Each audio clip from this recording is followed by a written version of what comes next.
अब खबरों में आगे बढ़ते हैं। अगली ब्रेकिंग न्यूज का रुख करेंगे पाकिस्तान के कब्जे से बीएसएफ जवान पूनम कुमार की स्वदेश वापसी हो गई है। ये फिर भारत की बड़ी कूटनीतिक जीत। 23 अप्रैल को पूनम कुमार को अनजाने में वो फिरोजपुर बॉर्डर पार करके पाकिस्तान की सीमा में चले गए थे।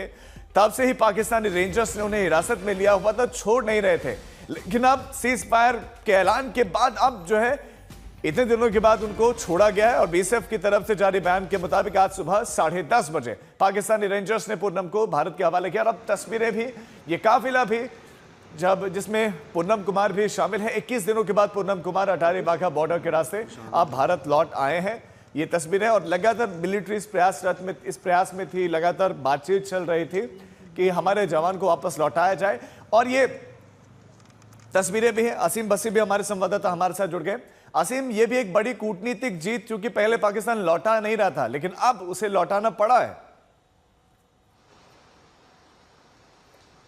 जी हाँ, मैं बता दूं 23 अप्रैल को जब पीके शॉ जो अपनी ड्यूटी कर रहे थे इनएडवर्टेंटली क्रॉस कर गए पाकिस्तान की टेरिटरी में, तब से रेंजर्स ने कब्जे में लिया। और उसके बाद से पाकिस्तान ने लगातार बड़ा अनप्रोफेशनल एटीट्यूड दिखाया।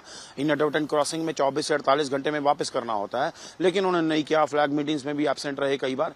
लेकिन उसके बाद जो है आपने देखा एस्केलेशन हुई भारत और पाकिस्तान के बाद बीच में। लेकिन जब इंडिया ने प्रेशर डाला, डीजीएमओ मीट्स में प्रेशर डाला, पॉलिटिकल प्रेशर डाला और डिप्लोमेटिक कॉरिडोर से भी प्रेशर गया, तो पाकिस्तान अंडर प्रेशर हुआ। और इंडिया का जो हाई इंटेंस प्रेशर था कि हमें हमारा बीएसएफ कांस्टेबल जो है वापस लौटाया जाए, वो इनएडवर्टेंट क्रॉसिंग का केस है और कुछ खास नहीं है। तो पाकिस्तान बकल इन हुआ और उन्होंने आज 10:30 बजे पीके शॉ को Attari Wagah joint check post से रिलीज किया। और उसके बाद से ही बीएसएफ ने उनको कांस्टेबल को अपने कस्टडी में ले लिया। उनको ले गए हैं खासा हेडक्वार्टर जो कहा जा रहा है। वहां उनकी डीब्रीफिंग होगी, उनसे पूछा जाएगा कि पाकिस्तान में आप कहां आपको लेके गए, क्या क्या पूछा गया था, किसी तरह का कोई टॉर्चर तो नहीं था, मार पिटाई तो नहीं की गई। सो टोटल, क्योंकि पाकिस्तान से आप बहुत कुछ ज्यादा प्रोफेशनल एटीट्यूड एक्सपेक्ट नहीं कर सकते। सो ये पूरी डीब्रीफिंग होगी, मेडिकल होगा और उसके बाद परिवार से मिलाया जाएगा। सो एक बहुत ही बड़ी ये जीत है इंडिया के लिए, क्योंकि ना सिर्फ इस जो वॉर लाइक सिचुएशन थी उसमें पाकिस्तान को अंडर प्रेशर किया, बुरी तरह उनके ठिकानों को डैमेज किया, बल्कि अपने जवान को भी छुड़ा के लाया है भारत। असीम, ये तो आपने बताया कि आगे का प्रोसेस क्या रहने वाला है, कि मेडिकल भी उनका होगा, फिर वापस घर भी भेजा जाएगा। लेकिन क्या पूनम का कोई रिएक्शन भी आया है कि उनके साथ इन 21 दिनों में किस तरह का पाकिस्तान में सलूक हुआ? नहीं, अभी नहीं, ऐसा कुछ नहीं है, क्योंकि अटारी जॉइंट जहां वाघा चेक पोस्ट है वो थोड़ी आगे है, मीडिया को पीछे रोका जाता है। तो सडनली ये प्रोटोकॉल है, जब अभिनंदन को भी छोड़ा गया था तो इसी रास्ते से पाकिस्तान ने छोड़ा था, अटारी से बीएसएफ ने उनको लिया था। तो इमीडिएटली उनको बीएसएफ अपने साथ ले लेती है, अपनी गाड़ियों में बिठा के हेडक्वार्टर ले जाती है या किसी पोस्ट पर ले जाते हैं। और वहाँ पूरी जब तक 2-3 घंटे लगा के उनकी डीब्रीफिंग होगी, पूछताछ होगी, उसके बाद ही उनको उनसे परिवार से भी मिलाया जाएगा। और उसके बाद ही कोई अगर वो बाहर आके रिएक्शन देना चाहें तो दे सकते हैं। लेकिन अभी तक ऐसा कुछ नहीं है। अभी वो सारा कुछ इंडोर है और बीएसएफ के अंदर ही, वो हेडक्वार्टर में ही वो सब कुछ चल रहा है, जहां उनको शायद रखा गया है। असीम, में बताएं कि अभिनंदन की वापसी और पूनम की वापसी दोनों में क्या कोई सिमिलैरिटी दिखती है? देखिए, एक सिमिलरिटी तो ये है कि दोनों को इसी जॉइंट चेक पोस्ट से वापस भेजा गया अटारी वाघा। मुझे याद है कि जब अभिनंदन उधर गए थे तब भी इंडिया ने बहुत प्रेशर माउंट किया था। तब कुछ विजुअल्स अभिनंदन के उधर से आ गए थे, थोड़ा सा लग रहा था इंजर्ड, लेकिन अभिनंदन की उस करेज की वीडियोस भी आए थे भी किस तरह वो बिल्कुल घबराए नहीं, बिल्कुल स्टिफ रहे, अपना एक प्रोफेशनल एटीट्यूड रखा। और उसके बाद इंडिया ने जब प्रेशर माउंट किया तो लगभग लेट नाइट अभिनंदन को, मुझे याद, हम कवर कर रहे थे वो इवेंट, छोड़ा गया था। लेकिन इस बार थोड़ा पाकिस्तान का प्रोफेशनल जो रवैया था बहुत ही अनप्रोफेशनल था, क्योंकि मुझे याद है कि शुरू में फ्लैग मीटिंग्स हुई थी जब फिरोजपुर से वो चले गए थे, लेकिन बाद में फ्लैग मीटिंग से आने के लिए मना कर दिया था पाकिस्तानी रेंजर्स ने। उसके बाद एस्केलेशन हो गया और सीज फायर हुए को भी 3-4 दिन हो गए, उसके बाद आज जाके छोड़ा गया है। सो उस वक्त थोड़ा पाकिस्तान ने जल्दी रिएक्ट किया था, रिलीज हो गए थे। लेकिन इस बार तो बहुत ही ज्यादा इन्होंने अनप्रोफेशनल एटीट्यूड दिखाया और खास करके बातचीत ना करना और बिल्कुल ही चुप कर कर जाना इस चीज पे, क्योंकि इनएडवर्टेंट क्रॉसिंग थी। अभिनंदन का तो और सिनेरियो था, लेकिन ये तो इनएडवर्टेंट क्रॉसिंग थी। फेंस के आगे किसान जाते हैं हमारे खेती करने के लिए, किसान गार्ड के तौर पे वो गए थे आगे विजिल रखने के लिए पीके शॉ, लेकिन वहां गलती से, क्योंकि वो बुर्जियां होती हैं, छोटे छोटे मार्क्स होते हैं इंटरनेशनल बॉर्डर के, वो क्रॉस कर गए थे शायद, तो पाकिस्तान रेंजर्स उनको ले गए। सो किसी वॉर के लिए या किसी ऑपरेशन के लिए अंदर आगे नहीं गए थे पीके शॉ, गलती से चले गए थे, और उसके लिए भी इतना लंबा समय 23 अप्रैल से लेकर 23 अब तक रखना वो बड़ा ही अनएथिकल था। बिल्कुल असीम, पाकिस्तानी सेना और प्रोफेशनलिज्म दोनों का मुझे लगता है कोई नाता है भी नहीं, दूर दूर तक कोई लेना देना भी नहीं है, लेकिन इतने दिनों तक भी अपने पास रखा गया, जबकि 48 घंटों में नियम है कि आपने बताया कि वापस लौटाना होता है, तो पाकिस्तान लौटा क्यों नहीं रहा था? वही मतलब डेफिनेटली हमने देखा है कि पंजाब का बॉर्डर है 553 किलोमीटर का, तो हमने कई बार देखा है इनएडवर्टेंट क्रॉसिंग्स हो जाती हैं 24 घंटे 48 घंटे ज्यादा 3 दिन में सोल्जर को वापस कर दिया जाता है। अगर कोई सिविलियंस भी इनएडवर्टेंटली आ जाते हैं उनको भी वापस कर दिया जाता है पूरी जांच करके। लेकिन वही बात जो आप कह रहे हैं कि पाकिस्तान रेंजर्स हो या पाकिस्तान की फोर्स हो, उन लोगों का प्रोफेशनलिज्म से कोई लेना देना नहीं है। उनको पहले दिन ही पता लग गया था ये केस इनएडवर्टेंट क्रॉसिंग का है। वो पीके शॉ किसी ऑपरेशनल ड्यूटी के लिए आगे नहीं चले गए थे, भी हमने कोई अटैक करने के लिए तो नहीं गए थे, वो अपने एरिया में कर रहे थे, थोड़ा सा शायद आगे गए हों तो उन्होंने इनएडवर्टेंट हो गया। लेकिन उनको पता था ये गलती से हमारी टेरिटरी में आए हैं, अपनी ड्यूटी कर रहे थे, तो फिर भी प्रोफेशनलिज्म नहीं दिखाया। फ्लैग मीटिंग से एब्सेंट हो जाना, टाइम देके भी फ्लैग मीटिंग में नहीं आना। लेकिन जब डीजीएमओ मीट्स में और दूसरे डिप्लोमेटिक कॉरिडोर से इंडिया ने प्रेशर एक्सर्ट किया, पाकिस्तान के एयर बेसिस को डैमेज किया और टॉक्स हुई, उसके बाद इंडिया ने हर जगह पे बोला कि हमें हमारा जवान झुकना पड़ा, झुकना पड़ा है पाकिस्तान को। असीम, आप नजर बनाए रखे, अपडेट्स के लिए लौटेंगे। अब दो तस्वीरें हैं, एक तरफ कल जब आतंकियों का सफा है तो उनके पास से जो हथियार बरामद किए गए वो हम आपको दिखा रहे हैं, और इन हथियारों में एक इंपॉर्टेंट इक्विपमेंट मिला है जिसे पाकिस्तानी सेना इस्तेमाल करती है, और पाकिस्तानी सेना को चाइना प्रोवाइड करता है, देता है, वही इन आतंकियों के पास से मिला। और दूसरी तरफ बीएसएफ जवान को वापस भेजा गया, बीएसएफ के जवान वापस लौटे हैं।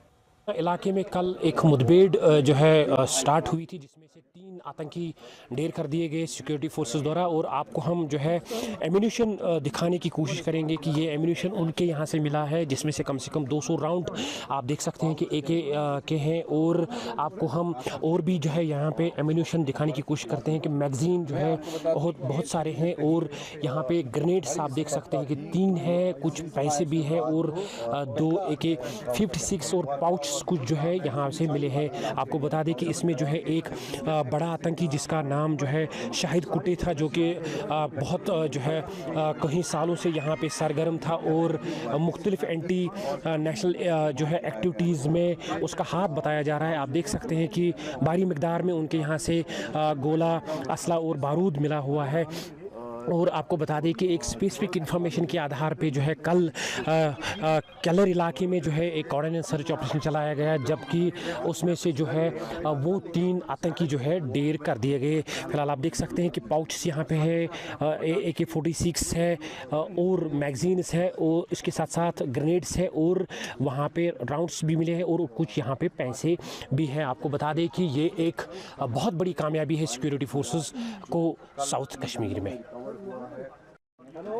दक्षिण कश्मीर की हमारे संवाददाता की रिपोर्ट आपने देखी, और हथियारों के जो वहां पर प्रदर्शनी लगाए गए इन आतंकवादियों के, जिनके हम आपको तस्वीर भी दूसरी दिखा रहे हैं, 3 आतंकवादी ढेर में, उनके पास से ये हथियार बरामद किए गए हैं। इनके AK-47 के 200 राउंड तो गोलियां बताया जा रहा है कि इतना एम्यूनिशन उनके पास था, कुछ ग्रेनेड उनके पास है, ये जैकेट्स और ये तमाम चीजें, हथियार उनके पास से बरामद किए, आतंकियों के पास से बरामद किए गए हैं। और मोस्ट इंपॉर्टेंट इसमें पाकिस्तानी सेना द्वारा इस्तेमाल की जा रहे कुछ इंपॉर्टेंट फोन जिससे ये कम्युनिकेट आपस में करते हैं, वो इनके पास से, आतंकियों के पास से बरामद किया गया है। और ये तस्वीर जो है सामने आए हैं, ये हम एक-एक करके उनके बारे में, जो कुछ उनके पास आधार कार्ड्स भी हैं वो भी जो है इन तस्वीरों में दिखाई दिए हैं, और कुछ डॉक्यूमेंट्स भी दिखाई दिए, और ये वो हथियार AK-47 ये बताए जा रहे हैं। जम्मू कश्मीर के शोपियां में कल एनकाउंटर हुआ, 3 आतंकवादी मारे गए, फिर सर्च ऑपरेशन चला, और इसके बाद से उनके पास से जो चीजें बरामद की गई वो आपके सामने, कल इनका हाइड आउट वहां पर बताया जा रहा है था, तो इनके पास से काफी सारा सामान मिला है, बहुत सारी गोलियां इनके पास थी। तो ये बहुत बड़ी कामयाबी सुरक्षा बलों को मिली है, शोपियां का एनकाउंटर, और उस एनकाउंटर में मारे गए आतंकवादियों के पास से ये मिला। और बीएसएफ, दूसरी जो तस्वीर आप देख रहे हैं, ये पूनम कुमार पीके शॉ हैं, जिन्हें जो है वापस जिनकी वापसी हुई है, जो देश वापस आए हैं और बीएसएफ के जवानों के साथ उनकी तस्वीर दिखी है बिल्कुल बॉर्डर पर। जब पाकिस्तानी रेंजर्स ने उनको जो है छोड़ा है, पाकिस्तानी सेना ने बिल्कुल प्रोफेशनल एटीट्यूड और नहीं दिखाया और लगातार मीटिंग से नदारत रहना और नियमों के मुताबिक उनको छोड़ देना चाहिए था, क्योंकि वो गलती से सीमा के उस पार चले गए थे। और उसके बाद से 21 दिनों के बाद उनकी वापसी हुई और ये तस्वीर है जब जवानों के साथ जो है पूनम कुमार खड़े दिखाई दिए। और उसके बाद अभी बताया जा रहा है कि जो आगे का प्रोसेस है वो उनका मेडिकल होगा, उनका हेल्थ चेकअप होगा और उसके बाद से वो अपने परिवार के पास जा सकते हैं। तो भारत की सख्ती लगातार प्रेशर बनाया गया, यहाँ तक कि बताया जा रहा है कि डीजीएमओ टॉक्स में भी इसका उल्लेख किया गया, बहुत दबाव पाकिस्तान पर बनाया गया। उसके बाद जाकर पाकिस्तान ने पूनम कुमार को छोड़ा है और उनकी बॉर्डर पर यह तस्वीर भी सामने आ गई। शिवानी भी हमारे संवाददाता हमारे साथ जुड़ गए हैं। शिवानी, इंटरेस्टिंग तस्वीर, बॉर्डर पर खड़े होकर जवानों के साथ पूनम कुमार की ये तस्वीर, इसके क्या मायने हैं? देखिए राजीव, ये बड़ी उपलब्धि है भारत के लिए, क्योंकि ऑपरेशन सिंदूर में जिस तरह से प्रहार किया भारत की सशस्त्र सेनाओं ने, पाकिस्तान बैकफुट पर नजर आया और जो अनप्रोफेशनल रवैया वो अपनाता रहा है 23 अप्रैल के बाद से, इतना लंबा वक्त उन्होंने लगाया बीएसएफ के हमारे कांस्टेबल को लौटाने में, तो ये वाकई में कोई और बहुत ज़्यादा उम्मीद नहीं की जा सकती थी पाकिस्तान से। तनाव इतना ज़्यादा चरम पर था, पाकिस्तान बार बार भारत के सिविलियंस को निशाना बना रहा था, ड्रोन अटैक्स कर रहा था। ऐसे में जब भारत की तरफ से कार्रवाई हुई तो पाकिस्तान को झुकना पड़ा। डीजीएमओ लेवल टॉक्स के लिए गुहार किए पाकिस्तान ने और डीजीएमओ लेवल टॉक्स के बाद एक शांति की अंडरस्टैंडिंग यहाँ पर हो गई। लेकिन जिस तरह से बीएसएफ लगातार प्रयास कर रहा था अपने स्तर पर, जो फ्लैग मीटिंग्स होती हैं लोकल लेवल पर, अगर प्रोटोकॉल के तहत माना जाए राजीव, आम तौर पर अगर कोई तनाव नहीं होता, कोई युद्ध की स्थिति नहीं होती, तो 24 से 48 घंटे के भीतर इनएडवर्टेंट क्रॉसिंग्स को लौटा दिया जाता है। लेकिन यहाँ पर आप देखिए 23 अप्रैल के बाद से इतना लंबा समय लिया पाकिस्तान ने हमारे रेंजर को लौटाने के लिए, जिसके बावजूद भारत की तरफ से प्रेशर पूरा था, बार बार डिप्लोमेटिक स्तर पर प्रेशर बनाया जा रहा था। शिवानी, एक बात तो क्लियर है ना कि पाकिस्तान नहीं छोड़ना चाह रहा था, लेकिन 21 दिन हो गए, जब प्रेशर पड़ा दबाव की वजह से छोड़ा, क्योंकि छोड़ने का इरादा था तो 48 घंटों के भीतर छोड़ा जा सकता था, लेकिन ये भारत का दबाव ही है जिस वजह से पाकिस्तान को छोड़ना पड़ा। बिल्कुल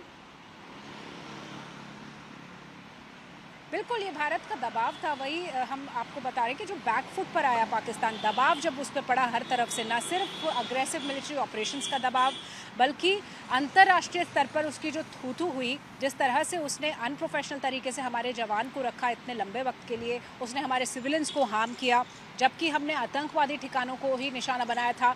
और उसके बाद जब भारत ने उसके पाकिस्तान के एयर बेसिस को तबाह करना शुरू किया, उसके मिलिट्री एसेट्स को तबाह करना शुरू किया, उसके 35 से 40 जवान सिर्फ एलओसी पर ही मारे गए, उसके अंदर भी बहुत सारी कैजुअलिटीज़ की खबरें आ रही हैं। तो इतने बड़े नुकसान के बाद पाकिस्तान को झुकना पड़ा। वो डीजीएमओ के वार्ता के लिए भारत के पास आया, खुद शांति चाहता था, इसलिए उसने बार बार गुहार लगाई और इस अंडरस्टैंडिंग को हमने विचार किया।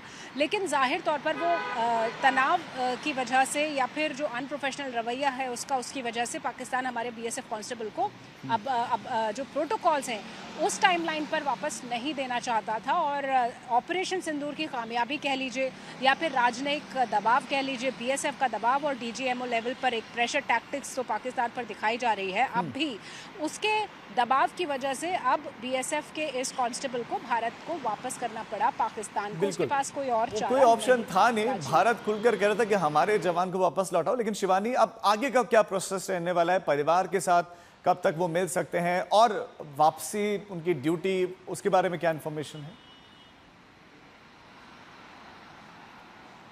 देखिए, आमतौर पर जब इस तरह का टाइमलाइन छोटा होता है तो बहुत ज़्यादा वक्त नहीं लगता है, लेकिन क्योंकि टाइमलाइन बड़ा है तो जो प्रोटोकॉल्स हैं, जो प्रोसीजर्स हैं, उनमें थोड़ा सा वक्त लग सकता है। मेडिकल होगा, डीब्रीफिंग होगी, इस जवान के साथ पूरी बातचीत की जाएगी, पूरा ब्यौरा लिया जाएगा कि आखिर किस तरह की वहाँ पर आपके साथ बर्ताव हुआ, किस तरह की बातचीत हुई और क्या हुआ, तो वो सारी चीज़ें यहाँ पर डीब्रीफिंग भी आप बता रहे हैं। शिवानी, आप नजर बनाए रखिए, अपडेट्स के लिए लौटेंगे।